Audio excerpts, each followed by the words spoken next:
Albaniya həm də təxminən 1 milyona yaxın müsəlmanın vətənidir.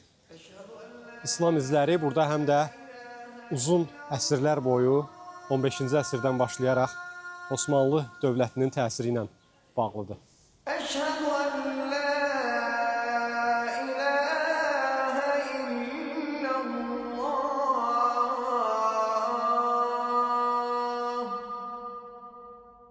Yaxınlıqdan həm də kilsə zənginin səsi gəlir. Bu əslində Tirananın həm də mədəniyyətlərin qovşağı olduğunu təsdiq eləyir.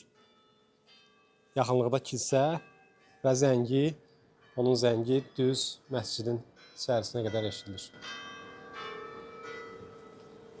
Tirananın mərkəzində yerləşən bu nəhəng məscid əslində Balkan ölkələrindəki ən böyük məsciddir. 2015-ci ildə tikintisinə başlanmış məscidin 2023-cü ildə açılışı olub və Türkiyə prezidenti Rəcəb Tayyip Ərdoğan da açılışda iştirak edib.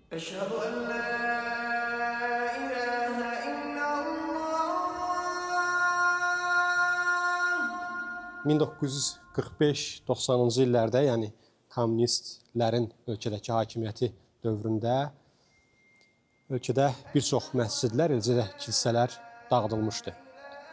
Bu məscid isə bugün Albaniyada dini azadlığın daha bir rəmzidir.